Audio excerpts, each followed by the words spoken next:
The closet was empty, save for a dozen wire hangers clinking against each other like cold teeth. On the oak vanity, a thick white envelope sat under a heavy platinum wedding band. 2 words were printed on the paper: divorce decree. My banking app confirmed the final blow. $25,000, the entire savings from 3 years of my bakery orders, had been wiped out. To understand how my marriage shattered into these freezing pieces on a single night, we have to look back at the warmth that came before it. It was 2 o'clock on a Tuesday morning in Oak Park, Illinois. The kitchen always held a specific rhythm at this hour. The sharp, comforting scent of cinnamon and nutmeg from the last batch of gingerbread cookies, the low, mechanical hum of the refrigerator, and the soft, rhythmic breathing of 4 6-year-old quadruplets sleeping down the hall. Noah, Liam, Chloe, and Mia were tucked into the bunk beds. I had built those frames myself, chinking the pine boards with sandpaper until my palms were rough and raw, just to make sure no splinters would touch their skin. I stood against the marble countertop, my back aching, my fingers dusted with white flour. For 10 years, I had been the invisible wife. I was a food technology graduate with big dreams, but I traded the laboratory for this kitchen.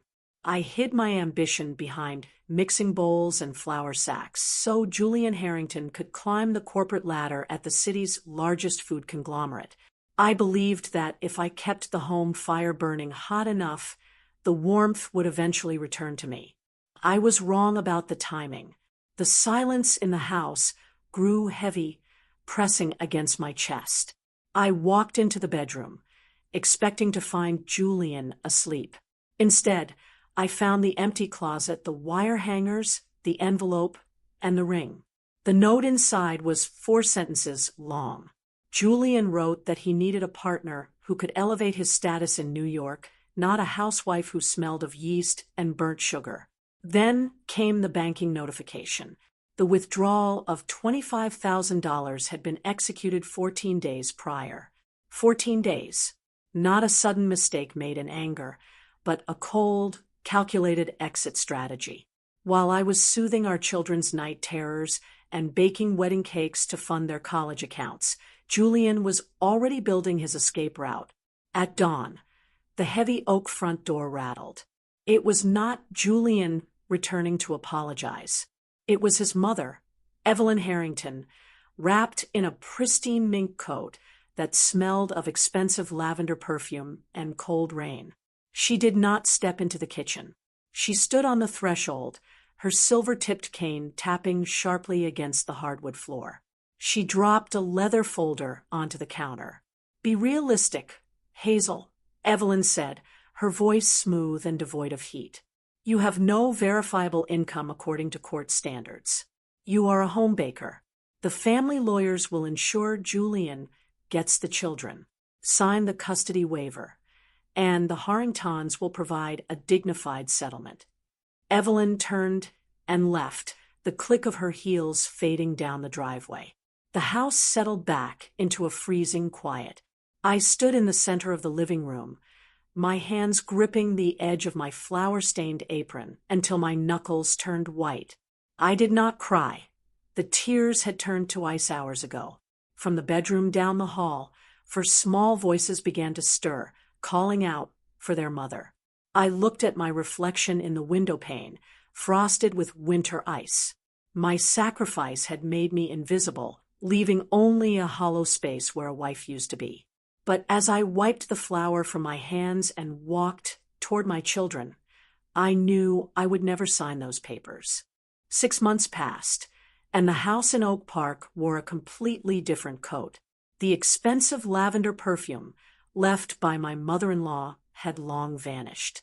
In its place was the sharp, honest tang of sourdough starter fermenting in stone crocks and the bright, clean scent of lemon-scented wood polish. I had flatly refused the Harrington family's hush money. I chose the long, bleeding road of a custody battle with a zeroed-out bank account. A sudden shift locked into my mind. I stopped staring at the empty spaces in the closet. Tears could not pay the soaring winter gas bills, and self-pity could not outmaneuver corporate lawyers. I ceased being the victim. I became the builder. Every morning brought a strict, rhythmic discipline. I unbolted the plastic trays from the children's 4 old high chairs. With a handsaw, I cut down the legs, transforming them into sturdy wooden stools around a massive oak prep table. The kitchen became a tiny, humming factory. Noah, Liam, Chloe, and Mia, only 6 years old, moved like clockwork. Their small hands folded brown paper boxes. They pressed custom stickers onto pastry bags, and their laughter rippled through the steady thud of my rolling pin. I launched my digital channel under the name Clarabelle. My videos did not feature soft lighting or pristine Marble Island setups. They showed the raw truth, the heavy steam rising from a boiling pot of jam, the white flour dusting my eyelashes, and 5 pairs of hands working under the harsh glare of a single overhead bulb at midnight. The digital world felt the heat of our kitchen. Orders for gourmet loaves and rustic pies flooded in from across Chicago. During the quiet hours when the quadruplets were at school, the kitchen transformed into a laboratory. X-rays of breadcrumb structures lined the walls. I buried myself in online advanced biochemistry lectures from Wharton's small business portal. I resurrected my old food technology thesis, testing a precise formulation of live, heat-resistant microorganisms. This natural 6-biotic compound worked beautifully. It naturally extended the shelf life and nutritional value of baked goods without a single drop of artificial preservatives. It was a rainy Tuesday night when the front doorbell rang. It was not a customer. It was Marcus Harrington. He was Julian's cousin, but he carried a reputation as a fiercely independent intellectual property lawyer. He had broken away from the family firm years ago. He stepped inside, shaking the rainwater from his heavy wool overcoat. Marcus froze on the threshold. His eyes took in the mountain of shipping boxes, the rows of cooling racks gleaming under the lights, and me sitting cross-legged on the linoleum floor surrounded by financial ledgers and petri dishes. He slowly picked up a heavy textbook on commercial bioprocessing, his eyes shifting from the pages to my face.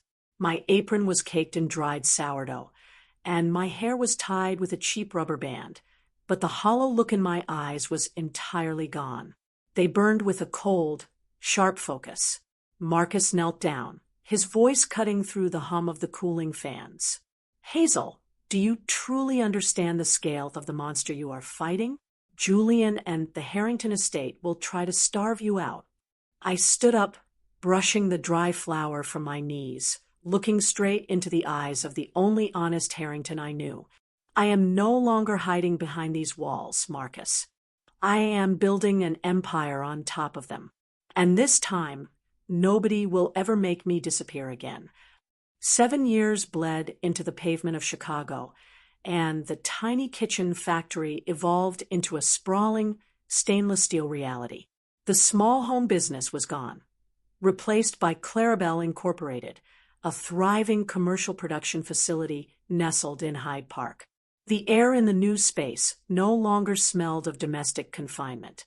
It was a sharp, professional blend of clean linen, rich, roasted grains, and the faint, sweet tang of active yeast fermenting in temperature-controlled vats.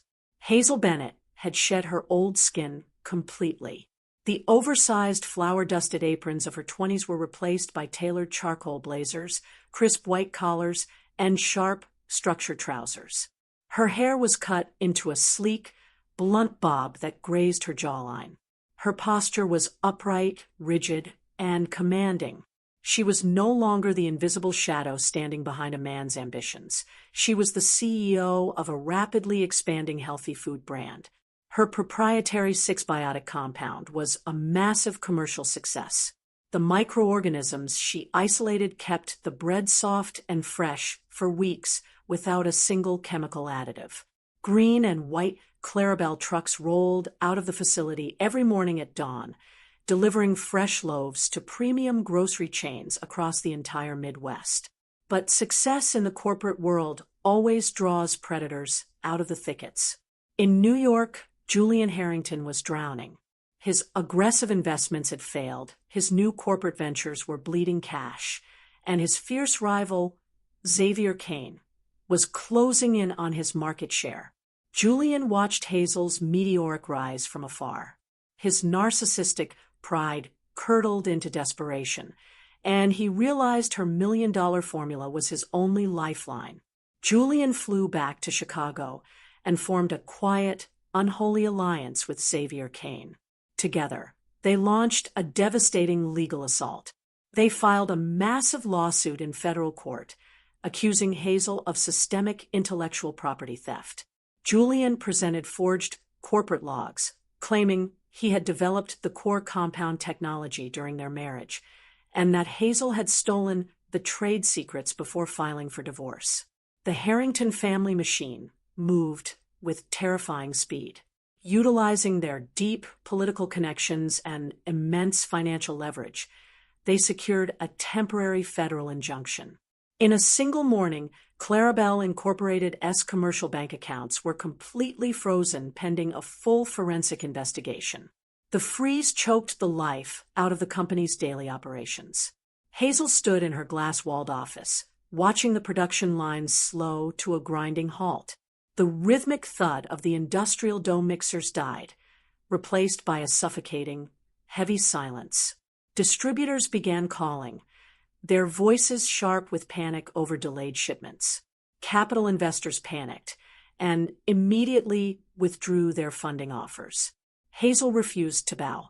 She refused to let the frozen numbers on a screen dictate her survival. To fight a prolonged legal battle against two corporate giants, she needed massive amounts of cash for court fees, deposition costs, and expert witnesses. She took immediate, painful action. She drove to the bank and signed papers to mortgage her Oak Park home for the second time. Then came the hardest blow. To secure immediate liquidity for the upcoming trial, she had to sell her first industrial convection oven, the massive stainless steel machine she bought with her very first viral video payout. It was the physical monument of her independence. She sold it quietly to a local bakery liquidator for a fraction of its value. Marcus Harrington stepped fully into the line of fire. He formally cut all ties with the Harrington family firm, enduring public denunciation from his own relatives. He worked out of Hazel's living room, surrounded by towers of legal boxes, working 14 hours a day without charging a single dime in legal fees. The pressure trickled down to the children, but it did not break them. The quadruplets were now 13 years old, tall, observant, and fiercely protective of their mother. They saw the dark circles under her eyes, and the way her hands trembled slightly when she poured her morning black coffee. Without a word, they formed their own front line. Noah woke up every morning at 4 o'clock to throw heavy bundles of newspapers onto dark, frozen porches. Liam took a job sweeping floors and stocking shelves at a nearby convenience store after school. Chloe and Mia walked through the neighborhood, offering pet sitting and lawn mowing services, pooling every dollar they earned into a blue ceramic jar on the kitchen counter to pay for their own school supplies and lunches. On the night the liquidators came for the industrial oven, the air was thick with cold, gray rain. The heavy thud of the workmen's boots echoed through the garage as they rolled the massive steel machine onto the ramp of a waiting flatbed truck. The garage smelled of wet cardboard, diesel exhaust, and cold metal. Hazel stood alone in the center of the concrete floor, her arms crossed tightly over her chest. She watched the red taillights of the truck disappear into the dark, wet Chicago night. She walked over to the blank space against the far wall. She pressed her bare palm against the cold, rough gray concrete where the oven had stood for years. Her skin felt the chill, but her internal temperature did not drop. There was no panic in her breathing, no tears in her eyes, and no resentment in her heart. The mindset shift was absolute. She was a builder, and tools could always be replaced. She turned off the garage light, stepped into the warm house, and locked the door behind her. She looked at Marcus, who was reviewing a new stack of depositions under the dining room lamp, and her voice was steady, hard, and quiet. "They think they are starving me out, Marcus. They don't realize I know exactly how to make bread out of nothing." A single week remained before the quadruplets officially turned 18. The legal tempest had dragged on for 24 agonizing months, slowly draining the vibrant color from Hazel's cheeks and souring the air in the suburban house with the bitter, sharp smell of cold black coffee and old printer ink. Julian's high-priced corporate attorneys had filed endless stacks of forged logs, systematically boxing Hazel into a corner by burying her small legal team under a mountain of falsified history. Every motion they filed felt like another brick in a wall meant to trap her forever. On a quiet Saturday afternoon, Chloe climbed the creaking wooden stairs to the attic. Her college entrance exams were approaching rapidly, and she desperately needed to clear space among the dusty, long-forgotten storage boxes to set up a study corner for her heavy textbooks. The air upstairs was thick and suffocating, tasting of stagnant summer heat, gray dust, and aged cardboard that had sat undisturbed for a decade. Deep inside a battered canvas trunk near the eaves, her fingers brushed against something unexpectedly soft. She pulled it out, triggering a small cloud of dust that danced in the single beam of sunlight filtering through the dirty attic window. It was an old Build-A-Bear teddy bear. Its brown faux fur was badly matted, one black plastic eye was deeply scratched, and the left ear hung loosely by a single frayed white thread. It was the only Christmas gift Julian had left for the children on that freezing night he walked out 12 years ago. A cheap token meant to substitute for a father's presence. Chloe held the stiff bear in her lap, her chest tightening as old memories of whispered arguments and sudden abandonment surfaced. Out of pure nostalgia, she squeezed the small, hard plastic box hidden deep inside the bear's right paw, remembering the generic, voice-recorded bedtime greeting her father had left behind. The ancient battery, miraculously holding a final spark after a decade of total neglect, clicked loudly to life. But it did not play a sweet, comforting lullaby. Instead, a metallic, tinny hiss filled the quiet attic space, followed by a burst of heavy ambient noise, the distinct sound of a car door slamming and a heater blasting. Then Julian's sharp, arrogant voice cut through the dust, perfectly clear and devoid of any warmth. "Xavier, I just drained the joint account, exactly $25,000. The divorce papers are already on the kitchen table. The kids are young. Give them a few years, and they will completely forget I ever existed. So don't worry about them. What you need to do now is log into the main corporate server. Alter the timestamps on the initial bioprocessing files from 8 months ago. I will handle the rest of the narrative here, freeze her assets completely, and leave her without a single cent to fight back in court. She'll be forced to sign the custody waiver within a month." Chloe froze, the bear slipping slightly from her trembling hands. Her breath hitched sharply in her throat. The sheer, calculated cruelty in her father's voice felt like an icy hand wrapping tightly around her neck. She grabbed the stuffed animal by its frayed ear, dashed down the creaking attic stairs, and burst into the living room, where Hazel and Marcus sat buried under towering mountains of legal transcripts and financial audits. When Chloe placed the bear on the table and pressed the paw again, the room fell into a deathly, suffocating silence. The distinct, sharp voices of Julian Harrington and Xavier Kane filled the space, laying bare the mechanics of a decade-long crime. Marcus stood up so fast his heavy wooden chair scraped loudly and violently against the hardwood floor. His eyes flared with a fierce, professional heat, the seasoned attorney in him recognizing the shift in the wind. "This isn't a civil dispute over patents anymore, Hazel. This is concrete, undeniable proof of federal wire fraud interstate grand larceny, and a criminal conspiracy to extort. This changes everything. A weaker version of Hazel, the invisible wife she had been 12 years ago, might have leaked the audio online, immediately seeking instant public sympathy, viral validation, or messy media vengeance. But the mindset shift inside her was complete and absolute. She no longer reacted out of raw emotion or targeted hurt.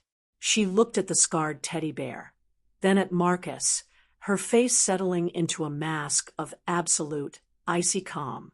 They would not play a chaotic media game that Julian's PR team could spin. Instead, they acted with cold precision. They wrapped the physical bear in an anti-static bag, secured the digital copy, and quietly delivered the file directly to the Chicago field office of the FBI, setting a comprehensive federal trap for the upcoming gala. That evening, the family gathered around the Old Pine dinner table. The rich, comforting scent of hot tomato soup and fresh, warm sourdough filled the kitchen, completely washing away the lingering smell of dust and old betrayal from the attic. The scarred brown teddy bear sat right in the center of the table, no longer a symbol of abandonment, but a trophy of impending justice. Noah reached across the dark wood, his large, strong hand closing firmly over Hazel's worn, flour-dusted fingers. He looked into her eyes with the steady, quiet calm of an adult who had earned his security through the years. "Mom, the storm is over. Stop looking at the defense files. It is time to take back everything you built." Hazel looked out the dark kitchen window. The thick winter ice that had coated the glass for months was finally cracking, turning into clear, flowing water under the gentle, rhythmic touch of the early spring rain. For the first time in 12 years, she felt no weight in her chest, only the quiet, unshakable certainty of a builder about to watch her foundation hold. The grand ballroom of the Palmer House Hilton glowed under the intense, fiery light of 10,000 crystal chandeliers, casting a brilliant sheen over the sea of elite guests. The air inside the massive space was a suffocating, expensive mix of heavy floral arrangements, vintage champagne, and the rich, savory scent of roasted prime rib rolling from the carving stations. Tuxedos and silk gowns filled every square inch of the room, moving like a fluid wave of polished wealth and old Midwestern power. Tonight, Clarabelle Incorporated stood at the absolute center of attention, holding a premier nomination for the prestigious Innovator of the Year award. The energy was electric, vibrating against the gilded walls as the city's elite waited for the ceremony to begin. Hazel Bennett walked through the towering, gold-leaf doors, and the surrounding crowd shifted immediately, drawing the swift flashes of society cameras. At 42, she did not merely occupy space. She commanded it completely. She wore a tailored, floor-length silk gown of deep moss green that caught the light with every steady, deliberate step she took. Her sharp, blunt bob was perfectly smooth, framing a face that held no trace of the old uncertainty. Her spine was a rigid line of pure dignity, a stark contrast to the invisible, retreating posture of her past. Walking beside her was Marcus Harrington, tall and striking in a classic black tuxedo, his arm offering an unshakable anchor that she accepted with quiet grace. Directly behind them stepped Noah, Liam, Chloe, and Mia. The 18-year-old quadruplets moved with identical, calm precision. Their clean tuxedos and elegant evening dresses showcased a quiet confidence earned through years of shared survival, their eyes scanning the room with absolute stillness. Across the gleaming ballroom, near the elaborate ice sculptures, Julian Harrington stood nursing a glass of top-shelf scotch. His face was already flushed a deep red, his eyes darting toward the main stage with a desperate, hungry focus. Beside him, his mother, Evelyn Harrington, leaned heavily on her silver-tipped cane, her massive diamonds flashing aggressively under the crystal lights. Xavier Kane stood in their shadow, tapping furiously on a cell phone, his expression tight. Julian was bleeding cash from his failed investments in New York, his reputation crumbling in the corporate circles, and Hazel's $1 million six-biotic formula was the only prize left that could save his family name from total ruin. He had spent the last hour cornering Priya, the shareholder relations manager for Clarabelle Incorporated, aggressively probing for any structural weakness in the company's voting stock. He was desperate to execute a hostile takeover, blind to the fact that his actions were being watched. Julian spotted Hazel's table, near the front stage. Handling his empty glass to a passing waiter, he strode across the polished marble floor, his smile sharp, calculated, and predatory. He blocked Hazel's path just as she was about to sit, exuding the cold, arrogant smell of expensive cologne, stale alcohol, and old money privilege. "You look decent, Hazel," Julian said, his voice dropping into a low, patronizing purr that he had used for a decade to make her feel small. "But let's end the theater. The corporate world isn't a kitchen for a lucky housewife, no matter how many followers you have. Our lawyers can drag this patent lawsuit out in federal court until your little company chokes to death on legal fees. Sign the controlling shares over to my fund tonight. Do it before the awards. I will dissolve the lawsuit, and I will buy these kids a real future in Manhattan. A local bakery cannot give them a lasting legacy." Evelyn stepped forward, the silver tip of her cane clicking sharply and loudly against the hard marble floor. She looked at Hazel's green silk gown with a cold, dismissive sneer. "Hey, beat 6 try qua min, Hazel Bennett. A Harrington belongs on top. You are simply out of your depth, and you always have been." Hazel did not flinch. She did not look away, nor did her breath quicken. Her breathing remained slow, even and ice-cold. But before she could even draw breath to speak, the physical space in front of her closed. Noah and Liam stepped forward simultaneously, their broad shoulders instantly forming a solid, physical wall between their mother and the man who shared their DNA. They stood like guardians, their faces expressionless, but their stance unyielding. Liam looked Julian dead in the eye, refusing to glance at the wealth or the cameras surrounding them. His voice was quiet, steady, and entirely lethal. "Mr. Harrington, you gave us our DNA, and that is the absolute extent of your contribution. This woman built our lives. She built our minds, our strength, and our future from the ground up.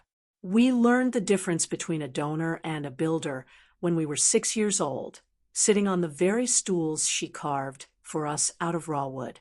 Keep your New York legacy. We belong to the kitchen."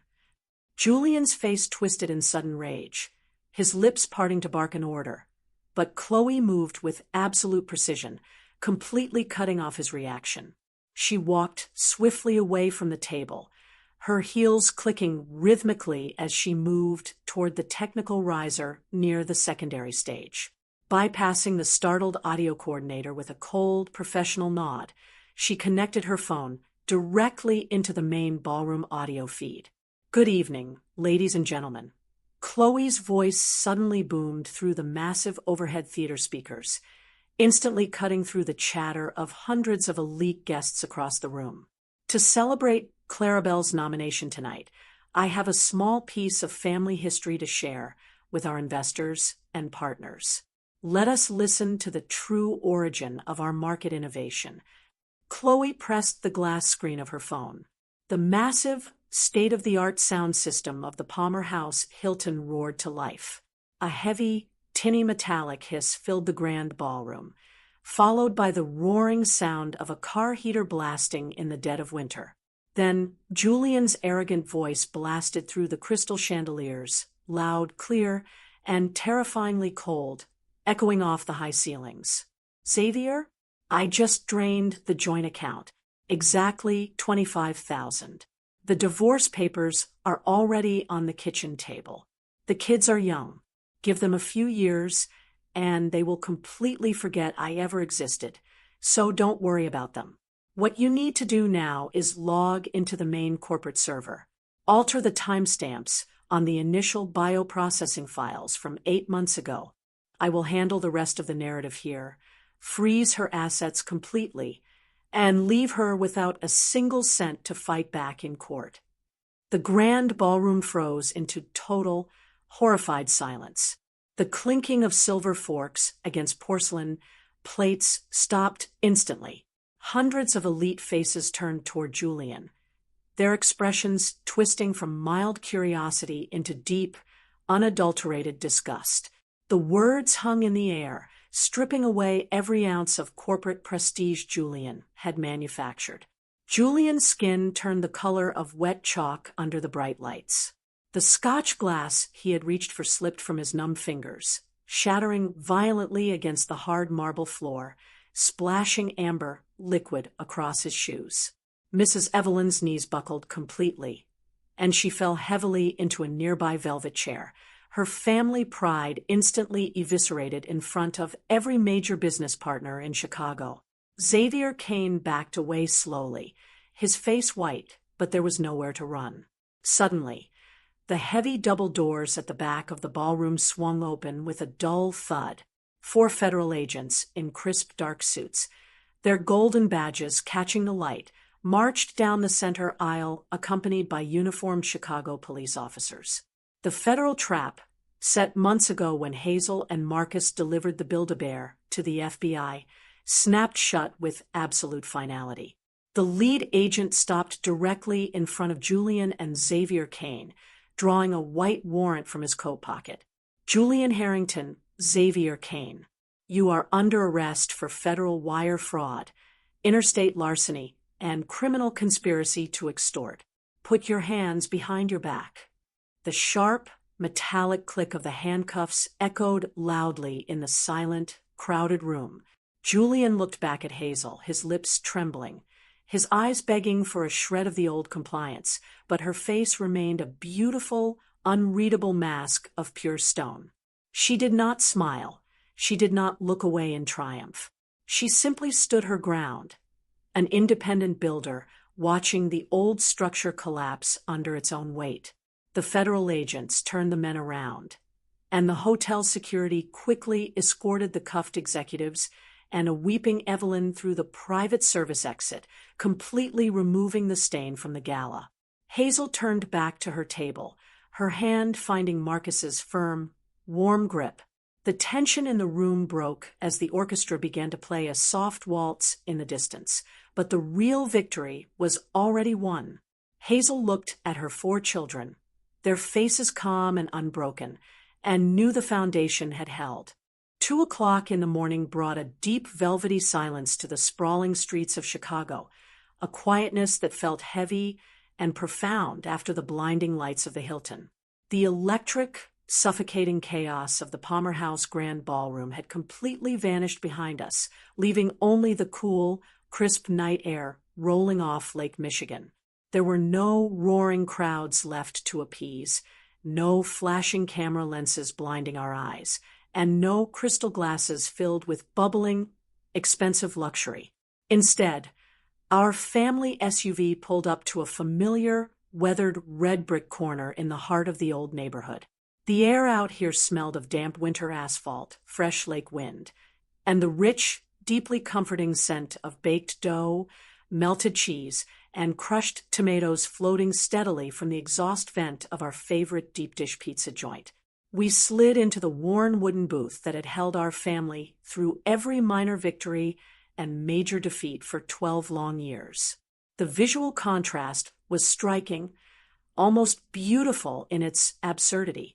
The kids were still dressed in their tailored formal gala attire, the silks and crisp collars catching the dim, warm amber glow of the diner's low-hanging lamps. Yet, the rigid corporate tension that had held their shoulders straight all evening was entirely gone. Liam laughed loudly, a sound that filled the small restaurant, as he immediately grabbed a cheap white paper napkin to wipe a bright red smear of tomato sauce from his expensive black wool tuxedo vest. Noah and Mia playfully fought over the last golden slice of deep dish pie, their metal forks clinking merrily against the pan, their bickering natural and light. Chloe leaned her head comfortably against my shoulder, her breathing slow, even, and perfectly at peace, her fingers idly tracing the edge of the laminate table. Marcus sat right beside me, his large, warm hand resting over mine on the scarred wooden surface. His dark eyes held a deep, quiet warmth as he watched the children laugh, a steady presence that had anchored us through the absolute worst of the storm. Suddenly, Noah raised his soda glass high into the air, looking directly at Marcus, and then at me. His voice was clear, resonant, and full of an earned maturity that made my throat tighten. "Mom, after we leave for college next month, I think we should officially rebrand the main Hyde Park shop. Let's call it Hazel and Marcus's Hearth. That name will keep the home fire burning forever." It was a beautiful, completely unsolicited token of acceptance that washed through my chest like hot tea on a freezing day, erasing the final traces of old family rejection. In that exact moment, the profound mindset shift inside my mind became absolute and permanent. I looked through the large, slightly fogged glass window of the diner, staring out into the quiet street. Outside, the very early morning light, the true, unblemished golden hour, was beginning to paint the Chicago skyline in long, sweeping strokes of warm honey, pale amber, and soft rose.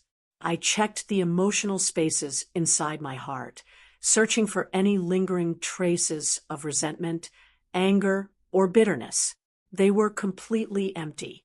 The memory of Julian being marched away in silver handcuffs, his face white with terror, did not bring me a surge of joy, a rush of adrenaline, or a single drop of petty satisfaction.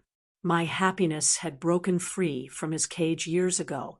His ultimate destruction no longer held any currency in the economy of my peace. I did not need his ruin to feel whole. The old platinum wedding band Julian had left on the oak vanity 12 years ago was long gone, transformed by my own choice.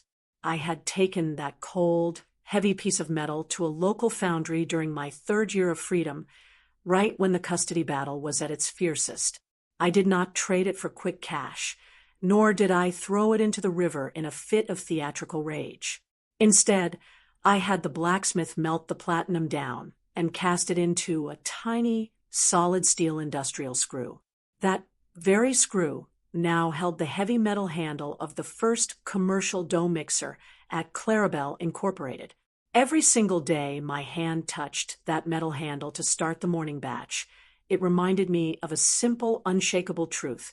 Betrayal can melt your old life until you think nothing is left, but you always retain the right to use the liquid iron to forge a tool for your own future. You are never just the victim. You are the architect. I stood up quietly from the wooden booth, sliding past Marcus with a gentle squeeze of his shoulder, and slipped out the front door of the diner. I walked onto the empty, sun-drenched sidewalk, breathing in the early morning air. It was crisp, clean, and tasted sharply of the fresh lake wind. I closed my eyes, tilting my head back to let the golden sunlight warm my skin and wash away the residual exhaust of the past 12 years. A slow, serene smile spread across my lips, a smile of pure liberty, unshakable dignity, and quiet pride. I had built a stable kingdom out of the ashes they left on my kitchen table, and I had done it without losing my humanity. Behind me, the diner door jingled softly, the brass bell chiming a familiar tune. I heard the bright, unforced laughter of my 4 children spilling onto the pavement, followed by the steady, heavy, and familiar thud of Marcus's boots walking toward my side.